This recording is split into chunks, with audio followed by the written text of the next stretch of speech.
que je propose. Bonjour à toutes et à tous. Merci d'être encore aussi nombreux.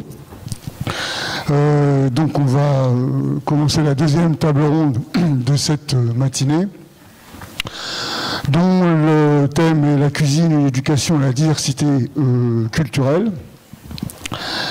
Ce que je vous propose comme type de fonctionnement, c'est je vais présenter d'abord dire très brièvement ce qui a justifié du questionnement qu'on vous propose, en montrant qu'il y a un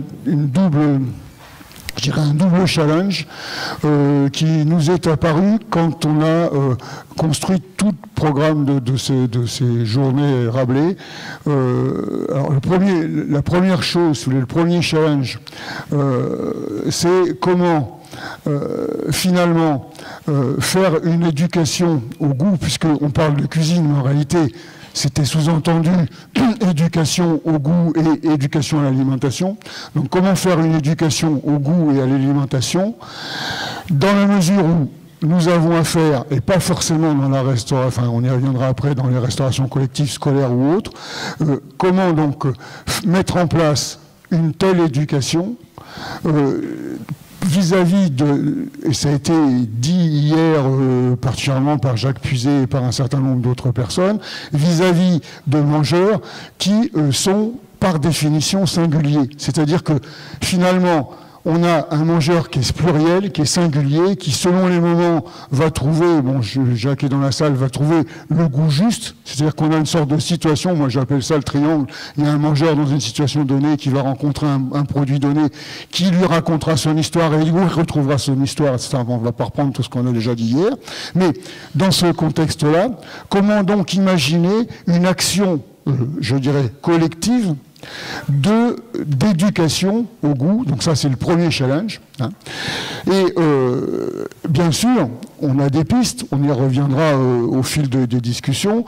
Les pistes, c'est bien sûr de dire qu'il n'y a pas un modèle de ce que serait l'éducation au goût ou l'éducation à l'alimentation. Il n'y a pas un modèle qui doit être imposé par injonction à des enfants ou des adolescents ou des personnes, quel que soit leur âge, mais qu'il faut modifier peut-être la posture et écouter ce que disent les personnes, avoir une forme d'information ascendante et donner. Et c'est peut-être là que peut se faire l'éducation au goût et que la cuisine peut jouer, je dirais, le rôle le plus important, c'est de donner aux différents acteurs sociaux les moyens de créer un rapport réflexif et immatériel. On retrouve toute la notion du repas au patrimoine de l'humanité.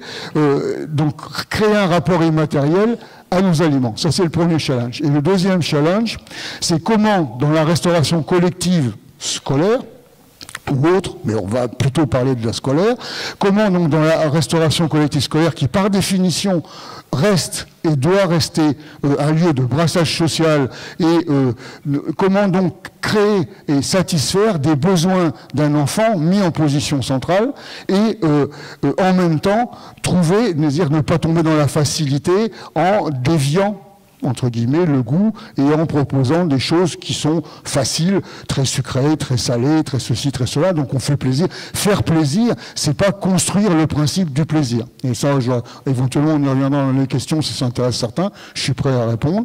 Bien sûr, dans ce contexte-là, on a trois personnes, j'ai une chance inouïe, je suis entouré de trois fans, qui sont donc, je les présente rapidement, Margot Denis.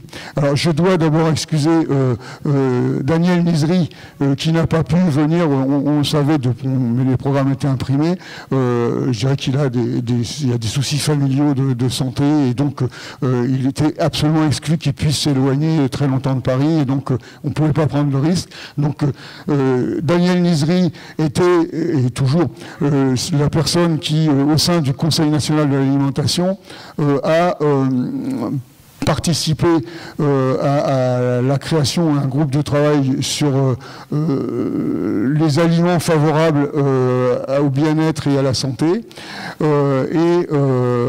On a travaillé ensemble. Moi, j'ai eu la chance aussi de piloter le groupe de travail, ce qui a donné les avis concernant les enjeux de la restauration collective scolaire. Et on a, j'allais dire, mutualisé ces deux groupes qui avaient très bien fonctionné, enfin on a jugé en tout cas que ça avait bien fonctionné, à travers un groupe que nous avons dirigé en commun, qui est un groupe dont les avis viennent de tomber, ou pratiquement ça fait pas très très longtemps, ça fait un mois et demi, donc les avis viennent de tomber, et ce groupe est d'actualité puisque c'est un groupe sur les enjeux de l'éducation à l'alimentation. Et donc c'est à ce titre que Margot Denis a eu la gentillesse de remplacer Daniel Nizri, puisque Margot Denis est l'une des personnes qui, depuis que ces groupes de travaux existent, a participé à la mise en œuvre et la mise en forme des avis et du travail plus qu'administratif, je dirais de synthèse, etc., qui a pu se faire. Donc elle est même complètement de nous parler de ses avis. Ce sera sans doute, et elle le dira elle-même, la première intervention. La deuxième intervention, ce sera Sylvie Auboiron, qui est de l'Institut Danone. Donc je pense que la dame est peut-être dans la salle encore, et on aura l'occasion de revenir sur ce qui a été brièvement évoqué par Laurent Terrasson tout à l'heure, et de, je veux dire, donner plus d'informations et recentrer un petit peu le problème qui avait tendance à devenir un petit peu touffu.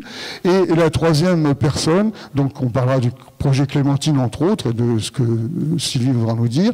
Et puis la troisième personne est donc Laurence Thibert, qui est quelqu'un avec laquelle j'ai eu le plaisir de travailler il y a quelques années sur le ludo-aliment, donc tout ce qui était la dimension ludique pour les alimentations enfantines, avec Inès de la Ville d'ailleurs, qui est aussi ici.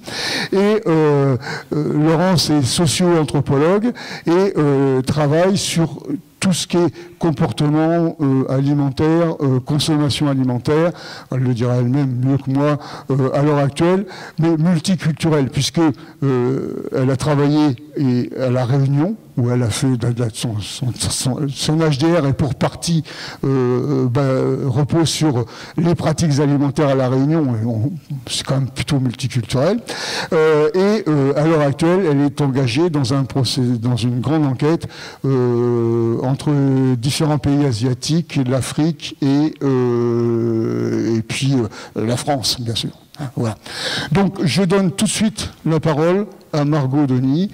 Alors juste pour terminer, donc je pense qu'on sera plus rapide, c'est en tout cas ce que j'ai demandé, dans les exposés qui vont vous être faits, de façon à ce qu'on puisse avoir plus de temps pour répondre à des questions de la salle, parce que je pense que l'interaction, enfin c'est comme ça que je concevais cette table ronde, l'interaction avec la salle me paraît être quelque chose qui peut être stimulant et intéressant. Merci. Merci, donc bonjour à tous. Effectivement, je travaille au Conseil national de l'alimentation, et pour ceux qui ne connaissent pas, c'est une structure consultative en fait, qui rédige et fournit des avis, des recommandations pour les ministères, mais aussi pour les acteurs privés et publics de l'alimentation. Et on est raccroché à 4 ministères, donc agriculture, consommation, santé et environnement.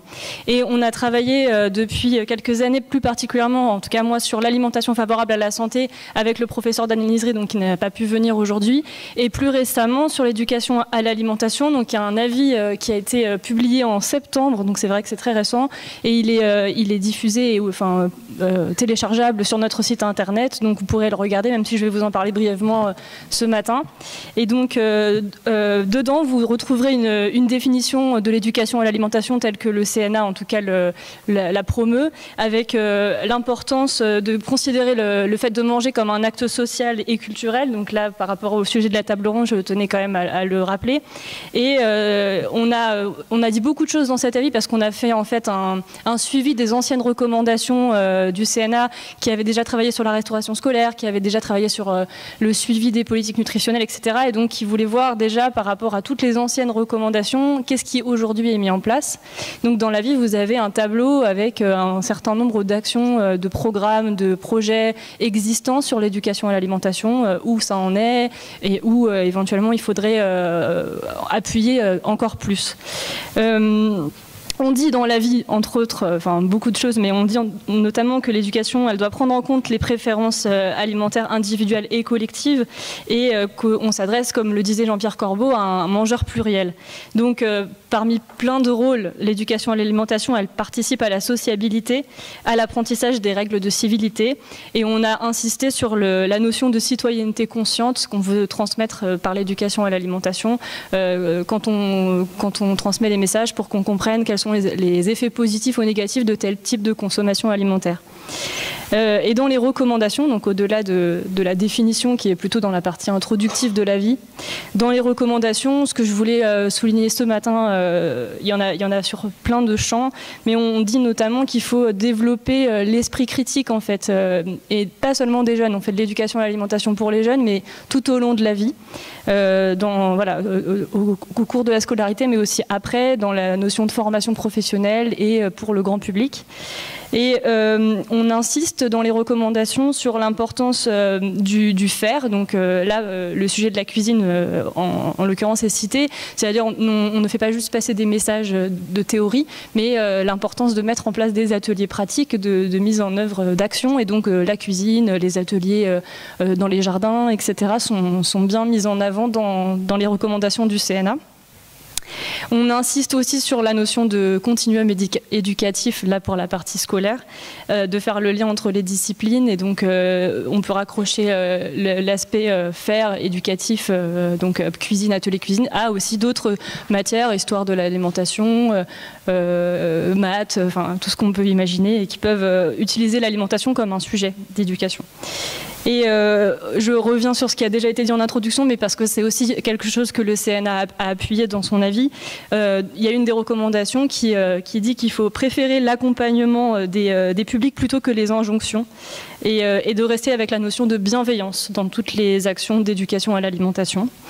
Et donc voilà, ça c'est les messages vraiment principaux du document. Donc je refais ma petite pub, mais vous pouvez aller le télécharger, c'est public, et vous trouverez toutes les notions à la fois théoriques sur qu'est-ce que l'éducation à l'alimentation et comment elle s'inscrit aujourd'hui dans les différentes politiques publiques des ministères, de la santé, de l'éducation nationale, de l'agriculture, etc. Et puis ce que font les acteurs et où est-ce qu'on peut aller plus loin. Et là, vous avez nos recommandations. Donc voilà pour ma présentation.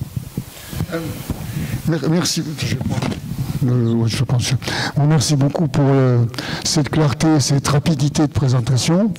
On fera peut-être un autre petit tour de table après entre nous, avant de donner la parole, de vous donner la parole. Sylvie, à toi. Merci de m'avoir invité et de me permettre de reparler, donc de parler du programme Clémentine, ce que je vais essayer de vous expliquer un peu plus en détail de quoi il retourne. Donc je représente l'Institut Danone, qui est une structure associative qui existe depuis bientôt 30 ans maintenant, et qui a pour vocation alors, à son démarrage, de diffuser les données scientifiques autour de la nutrition et l'alimentation, jamais au grand public, mais toujours aux professionnels qui pouvaient l'utiliser dans leur quotidien, dans leur pratique. Donc, ça allait des médecins généralistes aux crèches, par exemple. Vous pouvez imaginer tout un tas d'autres professionnels. Et depuis le début des années 2010, on s'est dit que ça serait bien aussi, au-delà de diffuser l'information, d'essayer de mettre en place des actions. Alors l'idée, là, c'est vraiment d'être dans la co-construction avec les acteurs, toutes les parties prenantes du sujet qui va nous intéresser, parce que l'Institut est piloté par un comité d'experts, de professionnels, et surtout d'experts, donc qui se veut très pluridisciplinaire autour de l'alimentation, parce que comme on vient de le dire, ce n'est absolument pas et surtout pas uniquement une question de nutrition. Il y a bien d'autres dimensions. Donc le comité d'experts qui pilote l'Institut a vocation d'essayer de refléter toutes ces dimensions. Donc on a bien sûr des médecins, mais aussi sociologues, anthropologues, psychologues, économistes. On a vraiment... on essaye de rassembler toutes les disciplines qui s'intéressent à l'alimentation. Et on était parti, donc pour revenir à Clémentine, qui veut dire les clés d'une meilleure alimentation à la cantine, d'une étude qui s'appelle Educalim, qui a été faite dans la région de Nantes et pilotée par le professeur Mohamed Merji, et qui a regardé comment on pouvait mettre en place, donc c'est vraiment une étude, donc il y a eu un terrain, une éducation alimentaire dans le cadre de l'école. Et cette étude a montré notamment le rôle de la cantine scolaire dans cette éducation alimentaire, à la fois son rôle extrêmement important et aussi la manière dont le personnel de service, mais aussi les animateurs, parce qu'on s'adresse plus à l'école primaire, puisque comme on le dit depuis hier, c'est quand même dans cette tranche d'âge que les choses les plus importantes se passent, donc de l'école maternelle à l'école primaire, n'ont pas forcément conscience de ce rôle important qu'ils jouent et ne sont pas forcément préparés, n'ont pas forcément les outils pour le remplir pleinement, ce rôle. Donc l'idée a été de concevoir un programme de formation, mais à destination des professionnels. Donc du coup, on sort complètement du champ de l'éducation nationale par rapport à la discussion de tout à l'heure. Ce n'est absolument pas à destination des enfants, c'est à destination des professionnels, donc de service, de la cantine au sens classique du terme. Et comme on est en école primaire, il y a aussi des animateurs.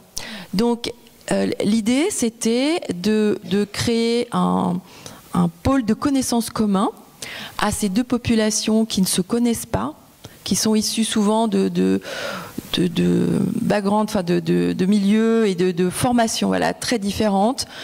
Par exemple, les animateurs, il y a un turnover très important parce que ce sont souvent des étudiants qui font ce boulot pour payer leurs études et donc ils changent parfois en cours d'année scolaire, en tout cas d'une année scolaire à une autre, alors que le personnel de service ou le personnel qui est dans l'office, dans la cuisine, lui est beaucoup plus pérenne. Et donc, c'est des mondes, des milieux qui ne se parlent pas beaucoup. Et on s'est rendu compte aussi, parce qu'on a fait ça, comme je vous le disais, en co-construction, donc on avait 4 villes partenaires. On avait aussi le Centre national de la fonction publique territoriale, qui a travaillé avec nous à cette formation, parce que dans l'Institut, il n'y avait absolument pas la compétence de formation. Nous, on savait ce qu'on voulait dire, ce qu'on voulait transmettre comme information, mais on n'avait pas la compétence de comment former les gens. Et donc, c'est le CNFPT qui nous a apporté cette compétence et qui a travaillé avec nous. Et pour vous donner un exemple, donc on a conçu une formation avec aussi nos villes partenaires qui nous ont fait remonter des questions auxquelles on n'avait pas forcément pensé, a priori, et notamment la question de la laïcité. Il souhaitait qu'il y ait un module sur cette question-là. Nous, on ne l'avait pas du tout envisagé d'emblée. Nous, ce qu'on imaginait, c'était plutôt, par exemple, expliquer la néophobie. Donc, on en a parlé hier, qui est cette période où l'enfant a du mal à aller vers des aliments nouveaux. Et typiquement, comme on démarre de la maternelle jusqu'à la fin de la primaire, le personnel de la cantine scolaire, il est forcément confronté à un moment ou à un autre à des enfants qui ont ces difficultés-là. Donc c'était leur expliquer que c'est quelque chose de complètement normal et leur donner des idées, des clés pour comment aller au-delà de ça. Mais c'était aussi attirer leur attention sur d'autres aspects. Par exemple, on a tous en tête la table qui va commencer à mettre la pagaille avec la bataille de boulettes de pain ou de petits pois. Et donc, on est focalisé sur l'enfant qui va enclencher cette bataille. Donc, ce qu'on va appeler entre guillemets, le leader négatif, et on passe complètement à côté d'un enfant qui va, quand il y a un aliment nouveau qui est présenté, le connaître, l'apprécier, et qui de la même manière peut vous embarquer la table. Donc c'est voilà, c'est toutes ces dimensions-là d'éducation des enfants, du comportement et des besoins des enfants qu'on souhaitait mettre en avant dans cette formation et qui a été complétée par d'autres besoins qui sont apparus à la demande des villes. Donc on a à peu près une petite trentaine de modules vidéo de manière vulgarisée et simple qui sont toujours étayés scientifiquement et qu'on propose gratuitement auprès des villes avec le soutien donc du CNFPT pour mettre en place dans les villes. Donc voilà ce qu'est Clémentine et vraiment l'idée c'était de s'appuyer sur la recherche qui avait été faite, sur ce qu'on savait pour encore améliorer le rôle de la cantine dans l'éducation alimentaire des enfants. Oui. Pardon, juste, j'ajouterais, parce que ça va peut-être être quelque chose qu'on pourra reprendre dans nos échanges, ici et avec vous. Dans le programme Clémentine que je connais, dans les modules vidéo, je veux dire qu'il y a une chose qui est très importante, qui a été signalée déjà hier, pointée par dès la première conférence, c'est l'importance du ludique et du jeu. C'est-à-dire que, quelque part, vous pourrez sans doute consulter, si vous voulez, ultérieurement les petites vidéos en cliquant sur celles qui vous intéressent. Mais il y a l'envie de créer, et c'est important, je crois, pour faire cet temps commun dont on va parler sans doute avec Laurence, l'envie de créer le mot n'a pas été prononcé hier, donc je le prononce ce matin, une complicité. C'est-à-dire que je pense que s'il n'y a pas de complicité, s'il n'y a pas de ludique, alors le ludique, ça ne veut pas dire, par rapport à ce que j'ai entendu tout à l'heure, enfin, c'est pas du tout une critique, hein, mais le ludique, c'est pas du fun, forcément. Le ludique, c'est les grands jeux de l'humanité du point de vue anthropologique, c'est par exemple l'aléa. L'aléa, c'est une des grandes catégories de jeux. C'est-à-dire le hasard, le jeu de hasard. Bon, en jouant sur le hasard avec des mômes tu connais pas? Allez, il y en a un qui est bon, il y en a un qui est mauvais, etc. Et après, il y a le hasard. Et vous montrez comment le rapport à l'aliment, ça peut être un rapport qui va être étourdissant, ça peut être de l'ilingue, ça peut être de l'aléa, ça peut être de l'imitation, du mimicry, on fait comme l'autre, etc. On voit comment les grandes catégories de jeux, au-delà du fun, sont des catégories qui doivent être développées dans l'éducation alimentaire et qui peuvent l'être dès le plus jeune âge. Et c'est jouer là-dessus, c'est bien sûr créer une complicité qui va permettre d'avoir un rapport plus jubilatoire à l'aliment, avec des connaissances, mais qui est aussi un rapport, on donne des côtés immatériels, parce que l'ilinx ou l'aléa ou tout ce que vous avez créé, c'est valable vis-à-vis de n'importe quel répertoire alimentaire et n'importe quel répertoire de préférence. Voilà, donc c'est juste ce que je veux dire. Je vais vous donner juste un petit exemple pour illustrer ce que dit Jean-Pierre. C'est que dans les villes, donc maintenant on a une trentaine de villes qui utilisent Clémentine et on a des retours d'expérience. Et ce qui est très intéressant, c'est de voir que cette formation, elle donne les personnels de cantine se sentent le droit de faire des choses, de faire des ateliers, et notamment du coup d'être dans la connivence avec les enfants, avec l'alimentation. Et notamment, je me souviens d'une dame qui m'avait vraiment frappée, d'une dame de cantine, tout ce qu'il y a de plus classique, qui était originaire de La Réunion et qui a organisé un atelier pour les enfants, donc de sa propre initiative, autour de la pommes de terre, vous allez voir, au sens large, puisqu'elle avait préparé des patates douces, des pommes de terre classiques et des pommes de terre violettes. Je ne sais pas si vous connaissez, il existe une variété de pommes de terre dont la chair est violette. Elle les avait amenées crues et les avait préparées sous forme de purée et sous forme de frites, pour montrer aux enfants déjà la différence de goût entre chaque type de pommes de terre et aussi en fonction de la préparation. Donc c'est pas des choses qui peuvent nous paraître très simples, mais cette dame a eu énormément de plaisir à préparer cet atelier, et puis les enfants ont adoré ça. Donc on est, comme dit Jean-Pierre, dans le ludique, mais pas forcément le ludique le jeu au sens enfantin du terme. Voilà, c'est ça. Et les personnes font des ateliers, ont des initiatives qui sont extrêmement intéressantes et parfois surprenantes. Donc c'est aussi ça qui est très très intéressant dans cette formation. Laurence, tu peux prendre tout de suite la parole, je t'en prie. Bonjour.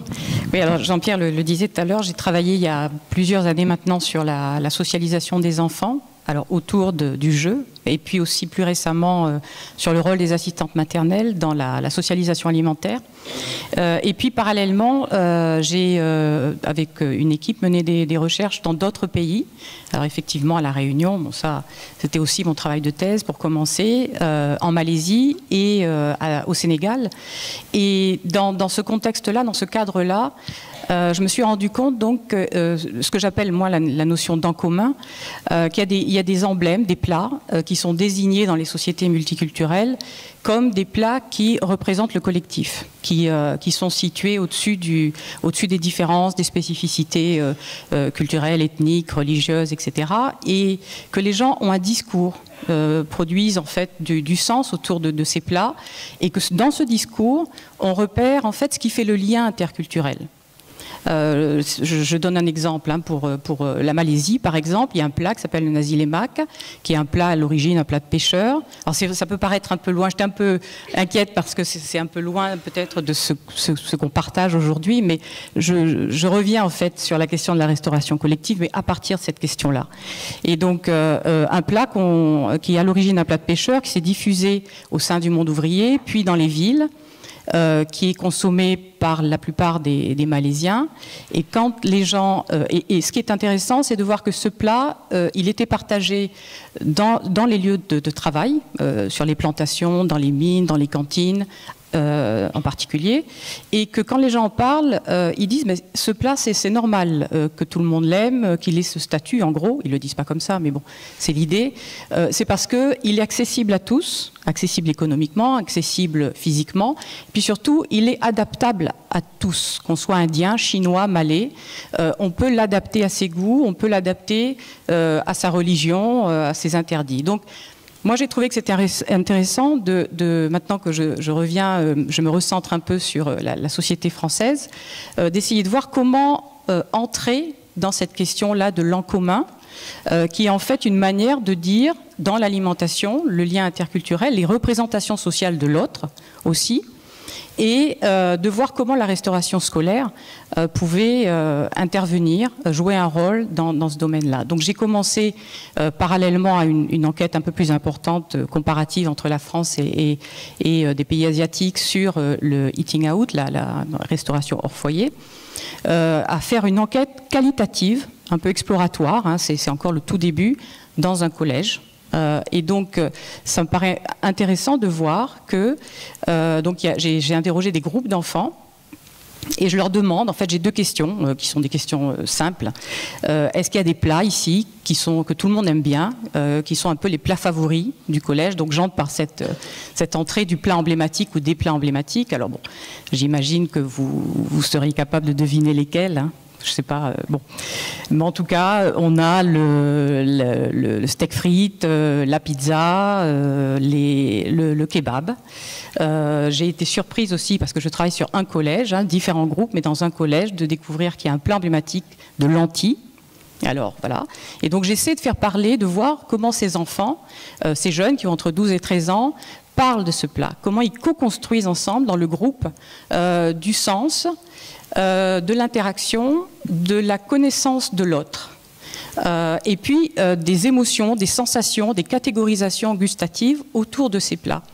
Et c'est intéressant parce que, par exemple, je ne sais pas si je peux entrer un peu dans par exemple, ce plat de lentilles, moi j'étais un peu surprise parce que c'est intéressant de voir toutes les catégorisations sur la texture, sur la température, les gens qui travaillent sur ces questions-là seraient plus précis que moi, hein, sur les terminologies, mais de voir qu'en fait, par exemple, le plat de lentilles, ils font la comparaison entre ce plat de lentilles qui est chaud et un autre plat de lentilles qui est froid, en salade, et qui est pas bon du tout. Ce plat de lentilles, il est chaud. Donc quand il fait un peu froid, comme au mois d'octobre, novembre, c'est très agréable. Ensuite, il y a des hypothèses sur le goût pour essayer de comprendre pourquoi il a un si bon goût.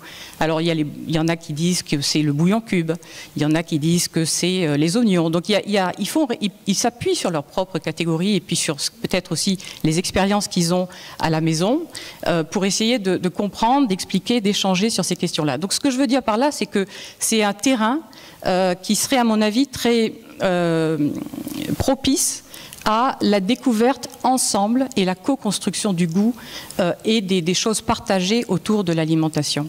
Et puis peut-être pour finir, parce que ça illustre autre chose, ce kebab, il est très apprécié. Il fait l'unanimité dans tous les groupes. Et dans un des groupes, il y a un petit garçon d'origine turque à qui je demandais s'il le mangeait à la maison. Et donc, oui, il mange du kebab à la maison, il ne le mange pas de la même manière, il n'est pas préparé, il n'est pas proposé de la même manière, il est peut-être meilleur à la maison.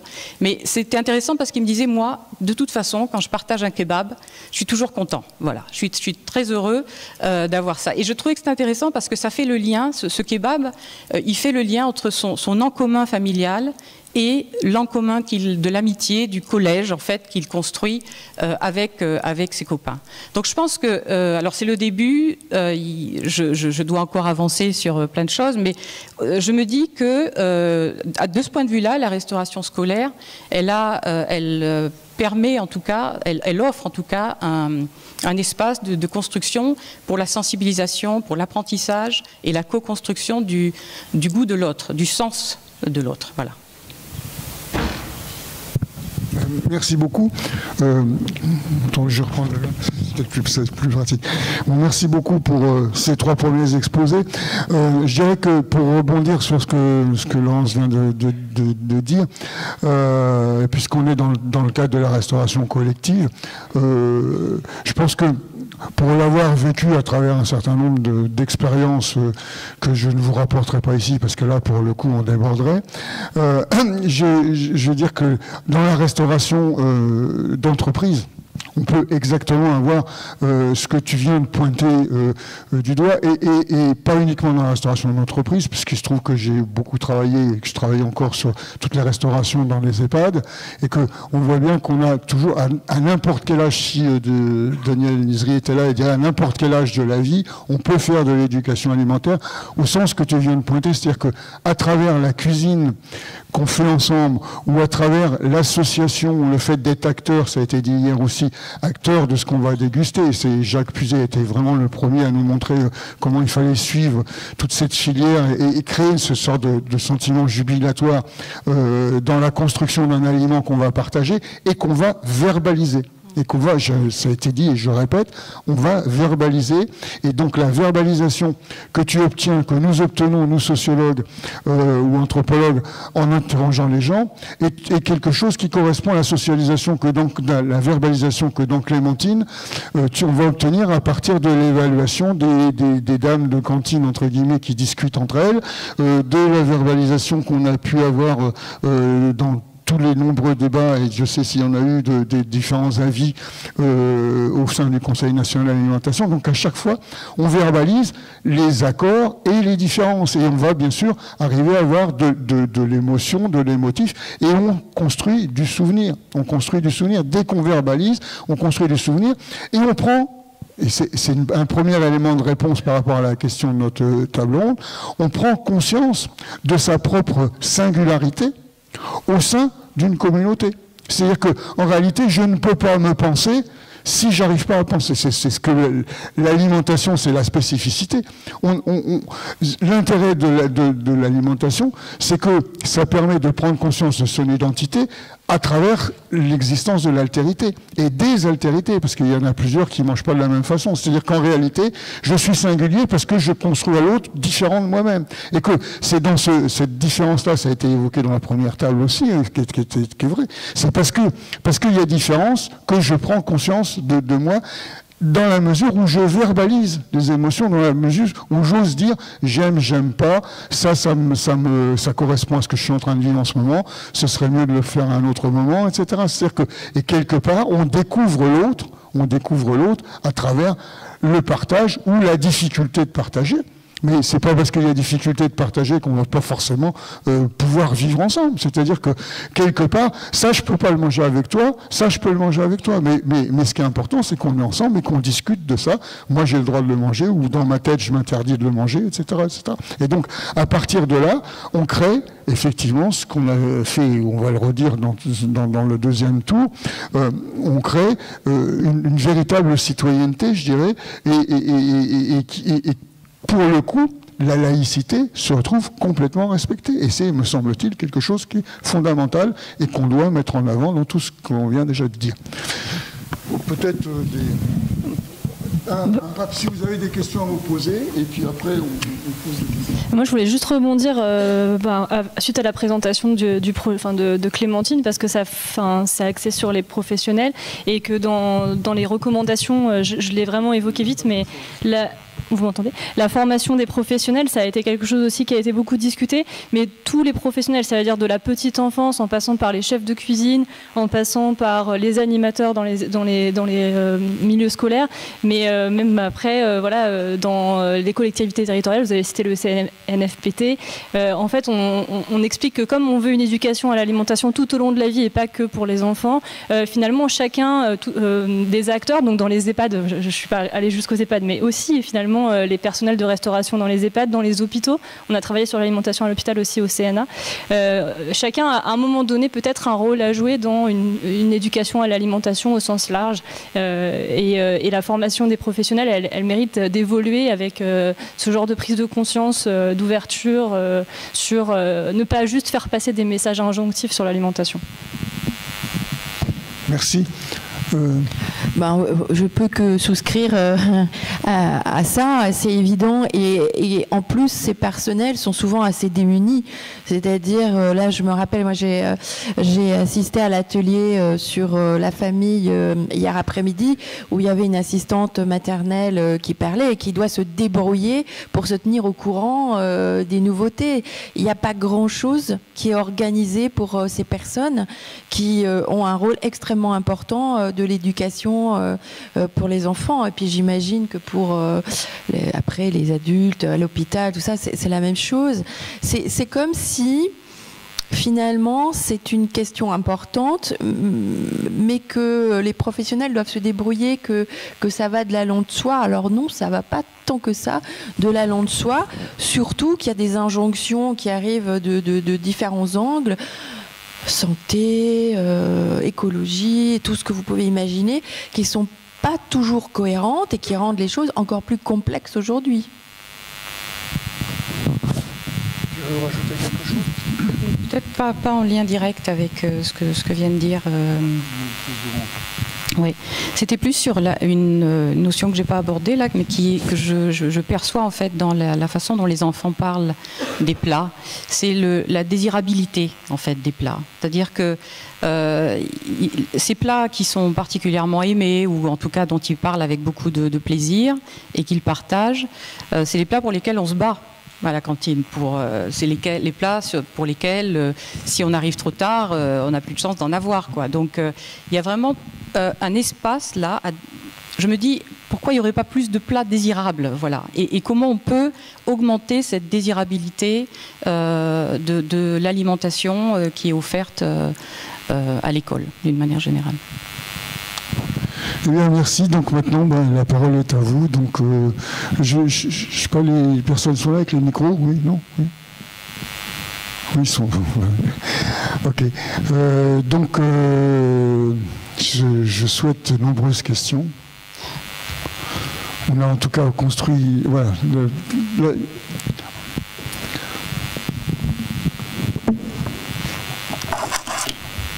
Bonjour, je m'appelle Virginie Charot, je suis diététicienne nutritionniste à Tours et je trouve ce sujet particulièrement captivant, évidemment, sur tout ce qui est identité, partage des cultures, etc. à la cantine et dans ces milieux-là. Mais je crois, ou j'aimerais en fait qu'on puisse aussi étendre la question, ce débat-là, sur la partie la vie en dehors de la cantine, c'est-à-dire dans les restaurants commerciaux et dans les restaurants d'entreprise après. On constate, en fait, j'ai l'impression qu'on constate une espèce d'uniformisation aussi des goûts et le choix alimentaire me semble assez restreint, mais parce que les restaurants commerciaux aussi ont leurs enjeux, ils veulent vendre leur assiette, donc ils vont préférer proposer ce qui a priori sera préféré, etc. Et j'ai l'impression qu'on va vers une restriction d'année en année sur le choix alimentaire et la diversité culturelle. Et la question que je me pose souvent, c'est comment réussir à apporter cette ouverture-là, aussi bien dans les familles, mais aussi bien dans l'offre alimentaire qu'on va avoir, bien au-delà de la cantine, puisque comme vous le disiez, la cantine, ça va être un temps de la vie de l'enfant. C'est plutôt soigné quand même, nos cantines, je trouve, de plus en plus, surtout dans la période primaire, collège. Lycée, on commence à avoir des enfants qui mangent beaucoup plus dans les restaurants commerciaux et à l'extérieur. Et vraiment, la question d'un enjeu que je me pose et que je vous pose à vous tous en tant qu'experts ou à la salle, c'est comment on peut faire pour améliorer cette diversité culturelle et continuer de travailler sur cette altérité, l'identité et tout ce que ça a de positif et de bon à apporter aux mangeurs et à notre société. Alors, merci pour ta question qui est avec beaucoup de tiroirs. Bon, j'ai essayé de répondre à certaines choses, enfin, je n'ai pas la vérité, hein, bon. Mais donner des éléments de réponse. Bon, d'abord, remarquez, en tout cas, c'est bon, peut-être qu'on est bisounours, comme certains l'ont dit, la restauration scolaire, donc qui commence dans le primaire et continue selon les études qu'on va faire. Donc on peut mettre aussi la restauration universitaire, hein, je veux dire, dedans. C'est quand même un lieu d'élargissement du répertoire alimentaire. Si possible, alors, c'est ce que je vais en profiter parce que hier, je n'ai pas posé de questions, j'étais tout sage dans mon coin. Je dirais, c'est pas parce que, en restauration collective, c'est pas parce qu'on a une offre qui est équilibrée nutritionnellement qu'on a une consommation qui est équilibrée nutritionnellement. Là, c'est là où il y a...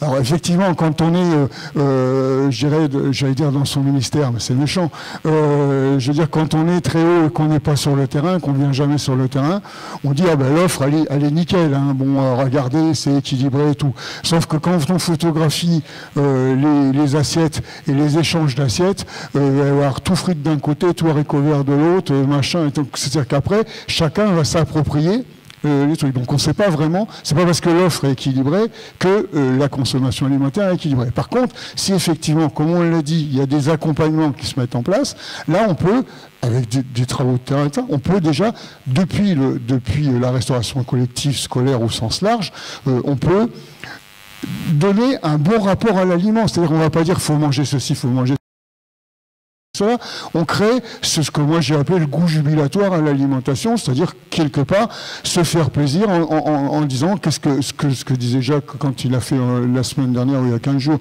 dans le déclic de science, c'est-à-dire que bon, ça me raconte, cet aliment-là me raconte une histoire, mais une fois que j'ai déjà rencontré, quand je le retrouve à nouveau, ça me raconte aussi mon histoire, parce qu'on a la Madeleine de Proust va s'imbriquer à l'histoire du produit, ça. Donc on a là tout ce rapport complexe qui fait que si justement on prend, et c'est important je crois en termes d'éducation au goût, c'était le dernier point que je voulais donner, si on prend le temps, parce que le problème il est là, c'est la gestion du temps. Si on prend le temps de regarder ce qu'il y a dans l'assiette, d'expliquer ce qu'il y a dans l'assiette, d'expliquer comment on a fait en cuisine ça, mais c'est du temps, et du temps, entre guillemets, dans nos sociétés, c'est soi-disant de l'argent. Mais on peut peut-être trouver ensemble, justement, des autres logiques, des autres stratégies, où le temps pris, qui peut être redistribué dans différents endroits de la vie scolaire ou du centre de loisirs, etc., le temps peut devenir quelque chose qui réinvestissent les constructions de nos personnalités et éventuellement ça. Bon, ça c'est le premier point de la réponse. Deuxième point, mais je ne veux pas non plus me mobiliser trop longtemps, deuxième point de la réponse, Et j'ai fait il y a quelques années, alors je suis pas, j'ai pas l'étendard de quelques marques de burgers que ce soit, mais j'ai fait il y a quelques années, avec les étudiants de Tours, on avait fait une enquête qui était assez sérieuse sur les fréquentations, justement ce qui se passait dans les restaurants de burgers sans citer de marque. Alors, on ne va pas citer de marque, mais déjà, la première chose qui répond un peu à ta question, c'est qu'il y a une sélection sociale qui se fait sur la marque. C'est-à-dire que selon les marques, on ne les citera pas, et selon les lieux d'implantation, alors on peut prendre, mettons, on va dire, sans la citer, une marque de tacos à l'heure actuelle, parce que ce que je dis des burgers, on peut le dire des tacos, là, une marque de tacos, selon qu'elle est implantée en centre-ville, en centre commercial, dans tel quartier ou dans tel autre quartier, il n'y a pas les mêmes clientèles. C'est-à-dire qu'en réalité, la sélection sociale se fait selon le lieu d'implantation et la marque. Et alors là où j'avais été, c'est tout ce que je dirais dessus, mais là où j'avais été très surpris, parce que je ne m'attendais vraiment pas à trouver des évaluations gustatives de la qualité des produits chez les ados. Alors on parle bien des ados, hein. On était sur des 15-20 ans. 15-20 ans, il y en avait qui avaient 21, mais c'était du 15-20 ans qui était ciblé. Et bien ils disaient, quand on va chez machin, là on aime bien le pain, mais alors vraiment leur fromage il est dégueulasse, il colle aux dents, etc. Là on va, et donc c'est-à-dire que quelque part, il y avait des évaluations sensorielles qui font que quand on va là, on sait que le pain n'est pas bon, donc c'est du gaspillage, bien sûr, c'est pas tolérable, mais le pain, on en laisse au moins de côté, parce que là, il n'est pas bon. Alors que chez l'autre, c'est plutôt le fromage qu'on va laisser de côté, mais le pain, on va le manger. Donc il y avait vraiment des évaluations qui étaient assez intéressantes, et surtout, il y avait du partage. C'est-à-dire qu'à l'inverse du modèle américain, quand on commande une grosse portion de frites, c'est pas pour soi, c'est-à-dire qu'on n'est pas dans un mangeur individuel, on est dans un mangeur qui partage, même si autour de la table, il y a de l'intermittence, parce qu'à un moment, il y en a qui quittent la table, ils vont faire les courses, ils reviennent, etc. Donc, et elle échauffe la portion de frites, mais la portion de frites, elle se partage à 3 ou 4. Et donc, il y a aussi on ne prend pas la même chose, et on fait des échanges d'assiettes, et on occupait, et c'est important, donc c'est pas, encore une fois, c'est pas la gloire des fast-food que je suis en train de faire là, mais il ne faut pas non plus cracher sur le fast-food, parce que c'est quand même un lieu de socialisation qui continue, et que les personnes, il se passe une sorte de construction de l'autonomie forte pour la fin de l'adolescence qui se fait à travers ces lieux de... Et la street food, bien sûr aussi, hein, qui est exactement la même chose. Et la street food, il y a des sélections qui se font selon les camions, selon les prix des camions, selon les trucs comme ça. Il y a les clientèles, elles sont sélectionnées en avance, selon qu'on mange halal, pas halal, tout. Il y a tout un tas de choses qui vont se faire. Ça se fait avant, ça se voit pas, mais c'est quand même inscrit. Hein, Et donc, tout ça font que, je dirais, il y a des éducations gustatives possibles dans différents lieux d'approvisionnement qui ne sont pas de la restauration collective, en sachant que, là aussi, il faut tordre la tête à des idées reçues. L'ado qui fréquente, qui bouffe sans arrêt dans le fast-food, qui est obèse parce qu'il bouffe sans arrêt dans le fast-food, malheureusement pour lui, sans doute, il n'a pas les moyens de manger systématiquement dans le fast-food toute la journée, et qu'il mange ailleurs, et que les enjeux de santé se jouent sans doute dans ce qu'il mange à domicile, dans ce qu'il mange ailleurs, plus que dans ce qui se mange au fast-food, même si c'est pas forcément très bien ce qu'il fait, mais il ne fréquente pas sans arrêt, c'est pas forcément ça qui aura l'incidence. Donc ça, c'est des choses qui sont importantes à voir, et les acteurs de santé, en général, ils le savent, et ils savent bien que c'est là qu'on manque de billes, j'allais dire, pour justement mettre en place des trucs qui soient fun, et puis qui fassent que à partir de ce que tu disais, à partir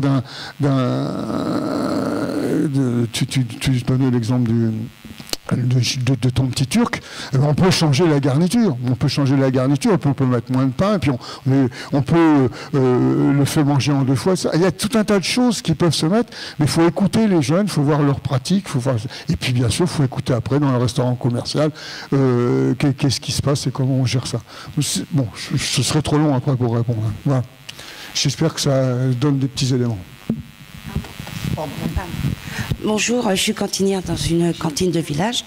Donc moi, j'ai pas de questions à poser, j'ai juste un petit témoignage à expliquer. Les enfants, en fait, il faut juste les écouter, discuter avec eux. Et moi, ce que je fais avec les enfants pour que ça fonctionne, pour qu'ils puissent goûter à tout, par exemple, dans notre région, enfin, je viens de la région Auvergne, dans le Bourbonnais, et on a des petits pois blonds de la Planaise. Donc, pour la première fois que je leur ai fait manger des petits pois blonds, je suis venue leur présenter dans un récipient. Alors, chaque élève, j'en ai 120, chaque élève, à table, a touché les petits pois, les a sentis. Ils avaient même envie de les goûter crus comme ça. Et je leur ai présenté. Ils m'ont expliqué que c'était tout doux, que c'était agréable, que c'était intéressant et tout. Et je leur ai dit, demain midi, je vais vous les préparer en plat très simple. Vous allez les goûter, vous allez voir que ça vous fait du bien aux mains, mais ça va vous faire du bien à l'intérieur de votre corps. Vous allez voir, vous allez déjà goûter. Vous allez goûter et si vous aimez, vous en redemanderez, mais demain, on va faire une découverte. Donc, j'ai fait le tour des 2 services, parce que j'ai 2 services, de tous les enfants. Et le lendemain, ils étaient tous réceptifs. Je n'ai eu aucun gaspillage. Bien sûr, je n'ai pas donné 10 kilos, hein. J'en ai acheté 3 kilos. Et tous les enfants ont goûté, ils ont aimé. Donc quand on prévient l'enfant qu'on va faire une découverte, qu'on va faire quelque chose, on les intéresse. Donc ils sont déjà acteurs de ce qu'on va préparer, donc ils ont l'esprit ouvert et l'appétit ouvert aussi. Et en plus, bon, il y a les odeurs qui viennent jouer un rôle important, les couleurs, la texture. Mais à chaque fois que je fais goûter quelque chose qui n'est pas ordinaire, qu'ils ne connaissent pas, il y a toujours cette présentation, que ce soit du manioc, du banane plantain ou d'autres choses. Ils sont toujours intéressés, on leur fait découvrir des choses. Et moi, je fais pareil que vous avez expliqué tout à l'heure, que vous aviez une personne qui faisait des animations dans sa cantine. Alors ça, c'est au bon vouloir, parce que nous sommes des fonctionnaires. On est tributaire des ordres qu'on nous donne. Donc si vous tombez sur une bonne municipalité qui vous fait confiance, tout ça, vous pouvez faire plein de choses. Alors moi, on est sur cette semaine, donc à chaque période de cette semaine, je fais une animation. Alors dernièrement, on avait invité un MOF, un meilleur ouvrier de France fromager, et on avait décidé de faire un repas tout fromage. Donc moi, entre-temps, j'étais apprendre à faire une tarte semi-briochée au maroilles, parce que je ne connaissais pas du tout, donc je ne voulais pas me tromper pour ne pas décevoir. Et donc on a fait une entrée de tarte briochée au maroilles. Ensuite, j'ai fabriqué des petites sucettes de chips au fromage avec une couleur jaune avec du curry, une couleur rouge avec du paprika, pour que les enfants puissent faire de la découverte. Ensuite, on leur a fait des légumes au fromage, avec un très bon comté de plusieurs mois. Ensuite, on leur a fait goûter des petites assiettes de fromage. Alors, je voulais qu'il y ait le petit trio de fromage chèvre, brebis et vache, avec du pain que le boulanger avait préparé, des petits toasts. Ensuite, donc il y avait les explications du meilleur ouvrier de France. Donc, on pouvait à 3 personnes, parce qu'un autre chef est venu m'aider de la préfecture de mon département. Donc à 3 personnes, on a pu faire une animation positive à chaque service et les enfants puissent se régaler. Donc ils ont vraiment tout découvert. Et à la fin, en dessert, ils avaient un yaourt que j'aurais pas les moyens de leur acheter régulièrement. Mais voilà, ils ont vraiment apprécié un bon repas, avec des explications. Et puis pour eux, c'est la fête. Alors quand ils savent qu'il y a quelque chose, après ils se disent, bah oui, il faut moins qu'on gaspille, parce que je travaille sur le gaspillage aussi. Alors tous les jours, c'est contraignant, bien sûr. Hein. Quand on veut faire quelque chose de positif, c'est toujours contraignant. Tous les jours, je marque le poids de ce que je prépare. Je marque le poids de ce qui revient dans les plats. Et je marque, on pèse, tout est pesé, et je pèse également ce qui ressort des assiettes. Et les plats, ce qui ressort des assiettes, je fais 3 ardoises qui sont ensuite affichées sur les murs à la cantine, pardon. Et les enfants se rendent compte du gaspillage qu'il y a eu la veille. Donc tout ça, c'est toutes les préparations que je fais. J'ai des pages Facebook, comme beaucoup, mais moi, elles sont à titre professionnel. Donc, pour la transparence, parce que je fais partie aussi des cuisiniers de la République, des chefs engagés sur la transparence. Donc, tous les jours, les parents peuvent voir le produit brut que je prépare. Donc, si c'est bio, ils voient bien que c'est de la salade bio. Si c'est de la viande fraîche du local d'à côté, voilà, il y a des photos qui sont là. La préparation dans le four, parce que les gens aiment bien voir ça aussi, quand ça commence à cuire, à dorer et ainsi de suite. Donc tout ça, c'est tous les jours sur Facebook, avec le nombre d'enfants, le menu, voilà, la transparence, le gaspillage, et ça, c'est un petit plus qui... voilà, je crois qu'il faut vivre avec son époque, donc je suis le mouvement et puis j'essaie de faire mon mieux. Mais pour ça, il faut avoir une municipalité qui a confiance en vous, qui vous tend de la perche, parce que c'est pas toujours évident. J'ai eu des maires où on mettait des interdictions. Hein. Donc, quand vous pouvez faire, quand vous avez de la volonté, de la passion, et que vous voulez tout faire pour les enfants, et que tout se passe bien, c'est l'idéal. Mais bon, c'est pas dans le cas partout en France, malheureusement. Voilà, c'était juste mon petit témoignage.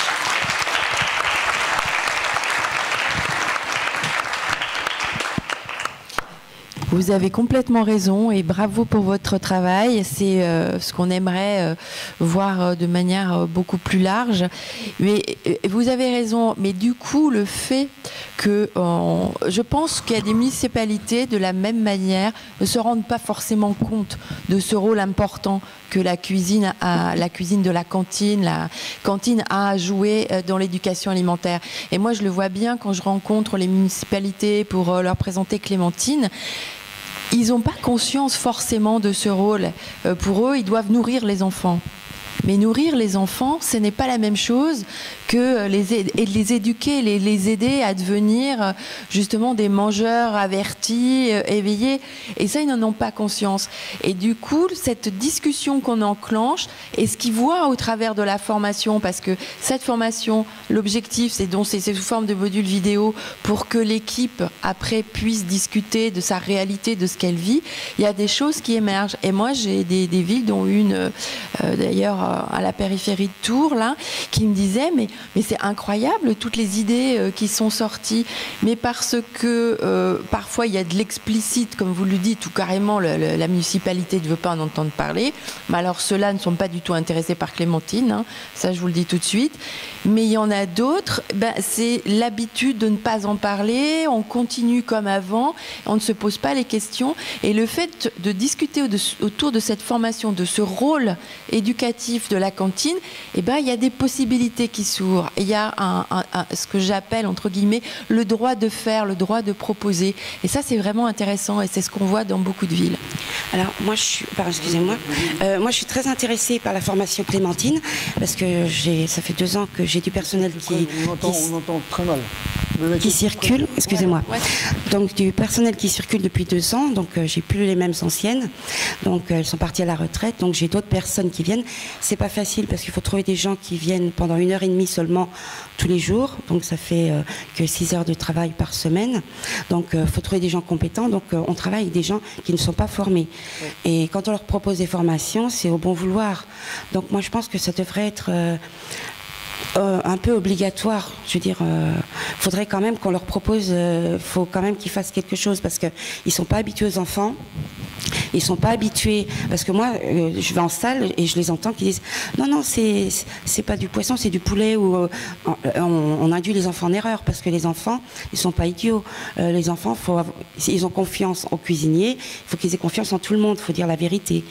Même si on se rend compte que si on leur a dit que c'est un aliment qu'ils n'aiment pas, faut quand même leur dire la vérité, parce que leur mentir, ils vont goûter. Ils vont être déçus, après ils ne voudront plus accepter. Par exemple, si je fais des épinards, je ne vais pas faire des épinards surgelés ou en boîte, je vais vraiment prendre de la pousse, des petites choses comme ça qui vont être sensibles à manger. Mais il faut vraiment expliquer aux enfants la vérité, il ne faut pas leur mentir. Et au sujet des mères, ce qui aurait été bien aussi, parce qu'on a quand même 36 000 communes, ce qui aurait été bien, c'est qu'on se rend compte que les mères, c'est soit des médecins, des vétérinaires, des pharmaciens, de l'éducation nationale, on n'a pas assez d'artisans, commerçants. Donc on n'a pas ces gens qui ont l'habitude de l'alimentation, du métier qu'on a. Et si on arrive à faire connaissance avec nos municipalités, avec les maires, pour avoir vraiment une approche, et qu'ils aient une toute petite formation, sans plus, mais pour qu'on leur montre vraiment ce que c'est que le travail. Parce que moi, je les ai invités plusieurs fois à venir voir ce qui se passe dans la cantine, mais ça ne les intéresse pas.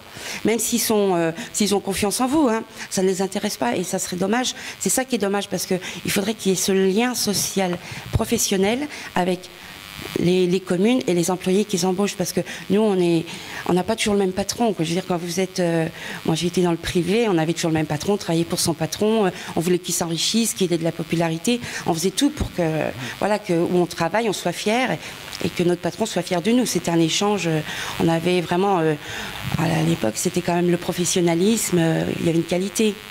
Aujourd'hui, dans la fonction publique, on a vraiment des gros soucis. Il faudrait vraiment tout mettre à plat et que le professionnalisme, il existe vraiment. Parce que le seul professionnel, c'est celui qui est dans la cuisine, et pas toujours. Pas toujours, parce que dans les cuisines, des fois, on a des gens qui ne sont pas diplômés. Et voilà. Donc, il y a plein de choses à faire, plein de choses à voir. Et Et voilà, donc pour avancer, je pense qu'en France, il faut vraiment qu'on ouvre les portes et qu'on y aille, quoi. Parce que moi, par exemple, c'est tout bête ce que je vais vous dire, mais j'ai écrit 2 mémoires dans les années 2007-2008. J'ai eu 4 ministres pour travailler sur le sujet, parce qu'il y avait des remaniements ministériels réguliers. Donc quand vous avancez sur un projet, moi, le titre des 2 mémoires, c'était comment améliorer la restauration scolaire. Et donc, nous, on est là, on est passionnés, on veut que ça avance. Et puis, on a toujours des freins parce qu'il faut monter hiérarchiquement. On commence par le maire, conseiller régional, le préfet, ainsi de suite. On monte jusqu'au ministre. On commence à travailler, hop, puis le ministre. Bon, on recommence. Vous voyez ce que je veux dire? En France, on a envie que les portes s'ouvrent puis qu'on avance, quoi. En France, on devrait être les numéros 1 du monde, quoi. Parce que tout le monde a des idées et il faut leur laisser la chance de développer les idées et puis d'avancer. Voilà. Merci. Je crois qu'il y avait une personne qui avait demandé la parole ici, qui est là. Voilà. Non. Oui, bonjour. Attendez là, d'abord, pardon, ici, et puis après, ce sera vous. Voilà. Merci. Sur la question de la mobilisation des collectivités sur l'éducation à l'alimentation et au goût, une entrée en matière qui marche bien, c'est par rapport au gaspillage alimentaire. Quand on sait que dans les cantines, en moyenne, on jette entre 110 et 150 grammes d'aliments par jour et par personne, que sur une restauration d'environ 400 convives, ça représente environ 20 000 euros de coûts matières jetés.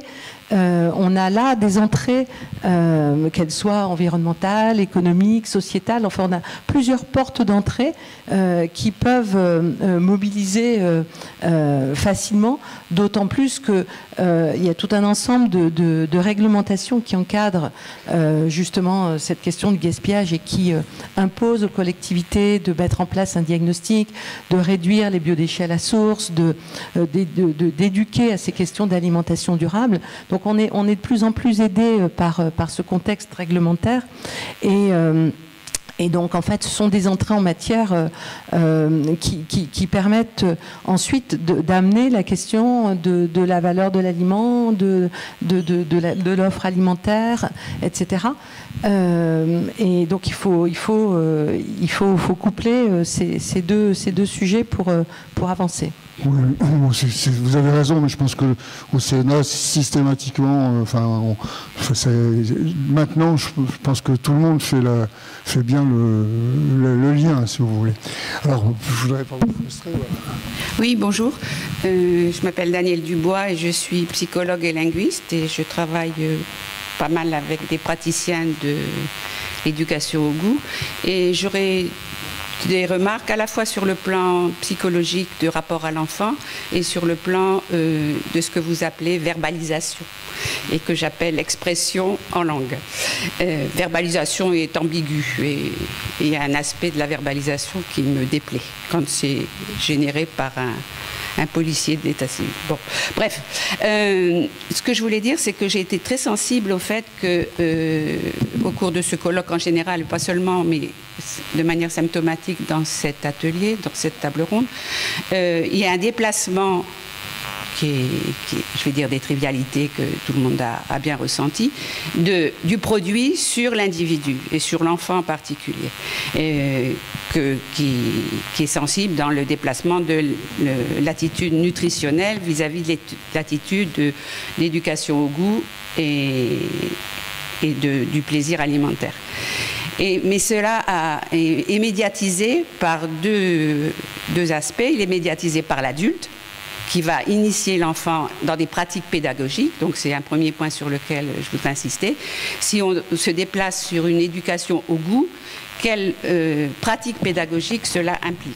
On ne peut pas avoir une attitude normative, injonctive, et il faut avoir une attitude justement d'écouter où se situe l'enfant par rapport à ses goûts en tant qu'individu, et donc d'instaurer avec l'enfant un rapport différent du rapport traditionnel de l'enseignant. Il s'agit d'être un éducateur, ce qui est un peu différent, et d'instaurer une relation à l'enfant qui pose problème dans les cadres institutionnels qui sont différents, parce que tous les enfants sont très sensibles aux rôles sociaux que l'adulte va jouer avec lui, et donc il faut jouer là-dessus pour développer une pédagogie de l'éducation au goût.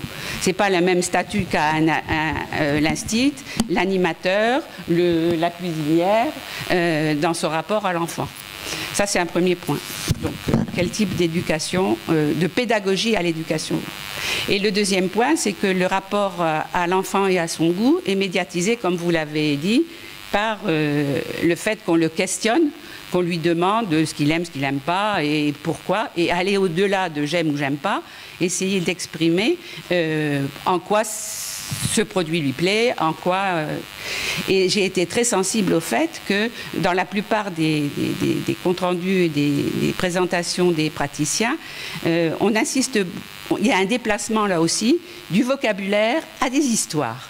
On demande, on a bien... Enfin, les praticiens ont bien identifié que ça ne suffit pas de demander des mots et que les mots sont difficiles à être produits et qu'on peut parvenir à expliciter, à avoir accès au goût de l'enfant à travers des histoires. Et ça, mon travail de chercheur a permis d'identifier, et là je fais de la pub pour la table ronde de cet après-midi, on a pu identifier comment justement, à la fois, en travaillant à la fois sur les processus psychologiques et les processus linguistiques, on pouvait récupérer une connaissance du goût de l'enfant et pas du goût générique qui est très bien traité dans les discours de sociologues ou les discours collectifs. Et ce problème de passage de la connaissance, de l'expérience sensible individuelle de chaque gamin à la connaissance collective d'un collectif qui est différent d'ailleurs, parce que le collectif de l'ingénieur en agroalimentaire et le collectif du cuisinier, il n'est pas le même. Donc de travailler sur ces différences entre ces discours pour essayer de se comprendre en fait, et de ne pas rester sur des quiproquos en croyant que parce qu'on a utilisé un mot, tout le monde y donne la même signification. Donc je fais de la pub pour un travail d'analyse linguistique de ce que j'appelle des corpus, et je suis très demandeuse justement pour solliciter auprès de tous les experts qui sont ici la possibilité d'avoir accès à ces différents types de discours pour préciser la sémantique qui est en jeu dans ces différents types de discours. Voilà. Merci. Je sais pas si je dois répondre. Enfin, peut-être... Moi, je dirais juste que ça fait écho à des difficultés qu'on peut avoir sur le terrain en tant que sociologue, par exemple. Alors déjà, il y a un premier challenge qui est de faire parler l'enfant, sans le torturer, et avec ses mots à lui, et ses univers à lui. Donc ça, effectivement, ça demande du temps. Ça demande d'être en situation. Enfin, il y a plein de petits leviers sur lesquels on peut s'appuyer. Et je pense aussi, moi, en retour, que vos travaux peuvent nourrir des réflexions et des constructions méthodologiques, en fait. Hein, c'est très concret sur ce type de questions.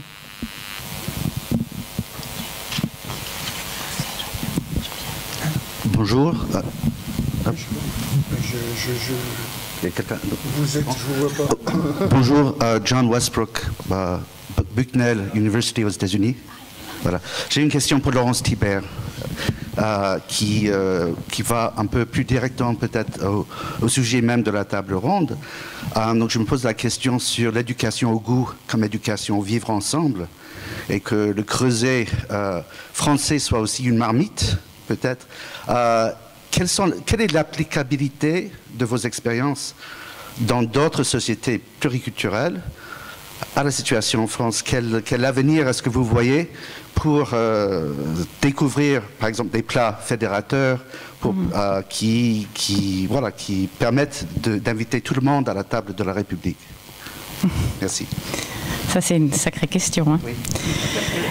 C'est à la fois le souhait, enfin le moteur en fait, hein, du passage de choses que j'ai pu faire ailleurs à ce que je suis en train de construire. C'est très difficile de le faire en France pour moi, peut-être parce que je fais aussi partie de cette société. Mais ce que j'essaie de faire en entrant là par la restauration scolaire, c'est de voir déjà, d'essayer de voir si on peut repérer. Alors, la question c'est est-ce qu'on fait participer l'enfant ou pas? Comment on repère des plats qui sont des plats fédérateurs?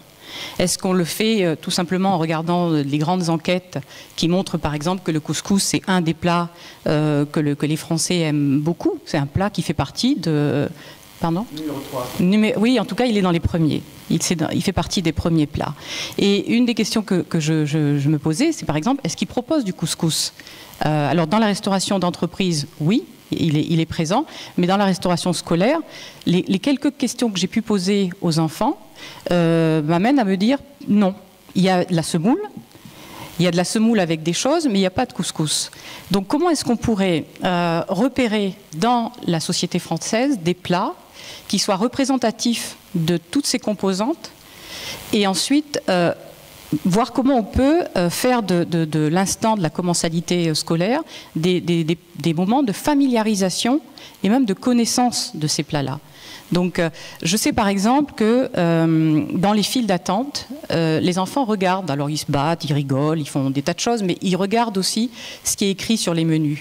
Et une question que je posais, j'ai commencé à travailler un peu là avec les cuisiniers, et je leur demandais comment on pouvait trouver des plats dans lesquels les enfants se retrouvent avec leur diversité d'origine, et comment on pouvait communiquer, dire des choses sur ces plats-là, par exemple sur les menus, quand on présente les plats pour la semaine, dire ce plat, il vient de tel pays, enfin voilà, des choses qui pourraient permettre, alors pas la verbalisation, mais en tout cas la communication sur un certain nombre de plats. Je pense qu'il y a beaucoup de choses à faire en France là-dessus. Et peut-être que dans la restauration scolaire, ce serait une opportunité de commencer quelque chose, pour que dans l'en commun, dans l'imaginaire, il y ait des plats qui soient représentatifs de la réalité qui, elle, est diversifiée.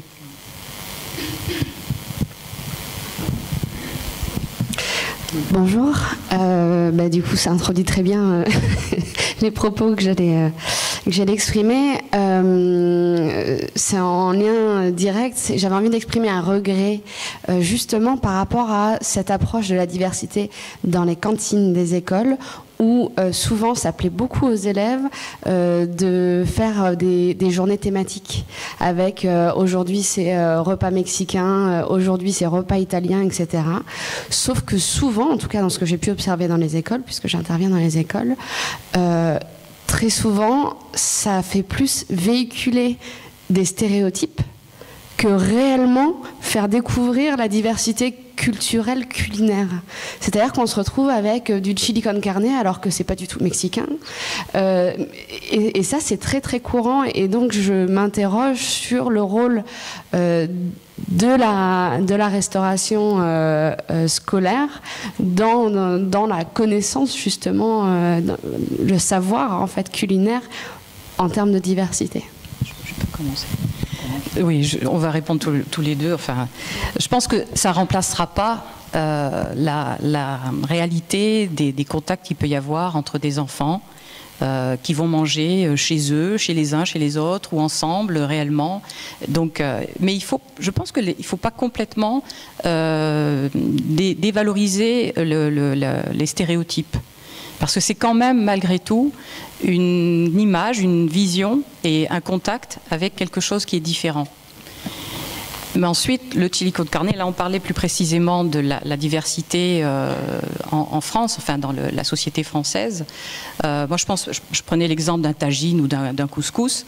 Je pense que des plats comme ça, sans passer par des stéréotypes très forts, on peut tout à fait les introduire, alors soit sous forme de thèmes, de semaines ou de journées thématiques, mais on peut les introduire dans la réalité de la restauration collective. Oui, je compléterai, enfin je ne sais pas si je vais compléter, mais je vais continuer la réponse. Peut-être Margot pourra aussi rajouter quelque chose.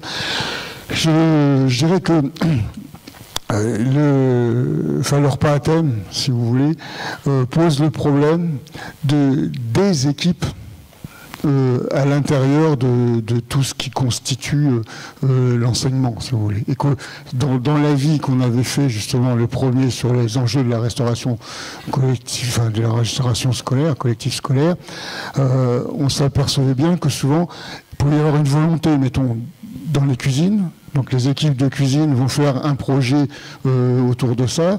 Il peut y avoir un projet d'établissement qui ne va pas forcément, c'est un petit peu ce que vous exposiez tout à l'heure, qui ne va pas forcément être entendu par l'académie, qui elle-même ne va pas forcément être entendue par le recteur. Et que donc déjà, s'il y avait, et on l'a fait dans la vie, on l'a fait dans la vie en disant, attention, quand on parle de projet pédagogique, prenez le temps de le construire parce que c'est compliqué. Et si vous voulez bien que tout le monde se mettre en place. Alors sans ça, effectivement, on fait une animation. On fait une animation, c'est sympa. Alors, si vous voulez, n'y voyez aucune... Enfin, je veux dire, c'est absolument pas méchant dans ma bouche, mais j'ai vu, et on voit la même chose en restauration d'entreprise, hein. Quand c'est la soirée choucroute ou le truc choucroute, vous avez la martiniquaise qui est avec le machin d'Alsacienne sur la tête, et puis ou à l'inverse, vous avez des trucs absolument aberrants. Ça devient guignol. C'est-à-dire qu'on oblige... Alors, on peut le faire. Au contraire, moi, je suis pour. Mais pour le coup, il faut que ça soit de l'animation, où on fait de la dérision, où on rigole. Mais ça ne peut se faire que si... Alors, où on est sur... On fait de l'événementiel, et alors là, c'est le grand happening, on se déguise, tout le monde a le droit de se déguiser, et l'alimentation est partagée dans une ambiance, pourquoi pas? Où on fait vraiment de l'éducation au goût, et pour le coup, il faut que les équipes pédagogiques en amont fassent des posters, que les mômes réalisent des enquêtes sur ce qu'on va manger, ces produits, où, etc. C'est-à-dire qu'il faut mobiliser toute l'équipe enseignante, que l'équipe enseignante vienne manger, ce serait bien, vienne manger à la cantine avec en disant pas, moi j'y vais pas parce que c'est dégueulasse. Alors effectivement, comment voulez-vous faire un projet pédagogique quand la moitié, sinon les 3/4 des personnes ne vont jamais dans la cantine? Il y a un univers séparé. Il faut que ces univers-là se retrouvent et que des vrais projets pédagogiques se mettent en place. Et là, pour le coup, au-delà du stéréotype accrocheur, je dirais, parce que c'est une accroche, au-delà de ce stéréotype-là, on peut justement développer une vraie connaissance de ou des altérités. Voilà. Mais en développant par exemple sur comment ça se mange, le contexte. La manière de table, il y a tout un tas de choses après qui sont... Pardon. Moi j'ai une question. Je voulais savoir en fait s'il n'y a pas un risque que la diversité culturelle culinaire soit biaisée par aujourd'hui la recrudescence des produits du terroir, de l'identité culinaire régionale dans la restauration collective. Tu veux répondre? Moi je veux bien, mais c'est pour moi, donc tu peux y aller, vas-y. Biaisé, c'est-à-dire que les produits du terroir passent en priorité par rapport à ça? Je pense pas. Non, enfin, je pense que certains diront heureusement, d'autres malheureusement, mais je pense que le risque est faible, si vous voulez, pour des raisons simples. C'est que si on fait du produit du terroir, il faut que ce soit authentique avec des vrais signes de qualité, et donc des produits du terroir, ça veut dire des produits territorialisés avec des gens pour les faire. Que pour le coup, ça va avoir un coût, et que là, je veux dire que ça peut absolument pas être, enfin, dans une restauration collective sociale, on ne voit pas comment ça pourrait se mettre en place au quotidien. Même il y avait Sébastien hier qui était dans les tables rondes, même lui qui a des réseaux, etc. Je veux dire qu'il y a un moment où vous ne pouvez pas, je veux dire qu'il faut être raisonnable aussi. On peut, le produit de terroir peut devenir un produit de connaissance, on peut le valoriser et tout, on peut pas, il peut pas chasser, je dirais, les produits, enfin, y compris en animation, les produits qui sont déjà... Ça peut être une animation parmi d'autres. Mais au quotidien, l'approvisionnement local, même si on l'encourage, je veux dire, au mieux, pour les plus optimistes, on arrivera peut-être à 20%. Et après, malheureusement, vous ne faites pas vivre une filière ou une micro-filière avec 5 jours par semaine et encore d'une restauration qui prend des vacances aussi, et c'est normal parce qu'il y a les rythmes scolaires. Donc après, tout ça, ça se pense à... Je ne dis pas qu'il ne faut pas le faire. Je dis dans l'état actuel, je pense qu'il n'y a pas de danger. Après, on peut faire découvrir des plats d'autres cultures en utilisant des ingrédients de terroir. Il y a plein de mixité possibles. Moi, je trouve que c'est pas du tout antagoniste de valoriser les produits locaux. On peut faire un couscous avec. Oui, je pense que ça peut superposer. Oui, tout à fait.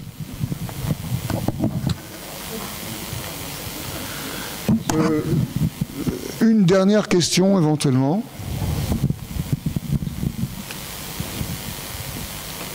Ah, voilà, ici.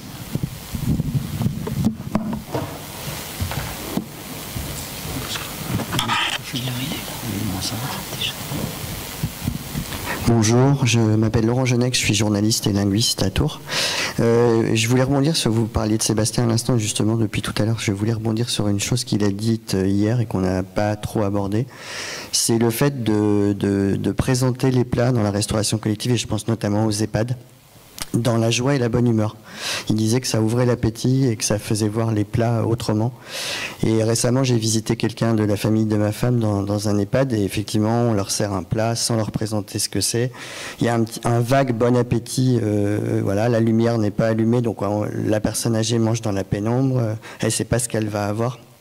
Et puis la décoration des tables aussi, je pense, dans la restauration collective. Il n'y a qu'à Noël quasiment qu'on décore les tables. Pourquoi? Est-ce qu'on ne pourrait pas les décorer simplement, sobrement, sans y mettre beaucoup de moyens? Parce qu'on sait tous qu'il y a des problèmes de moyens en restauration collective, et notamment dans les EHPAD.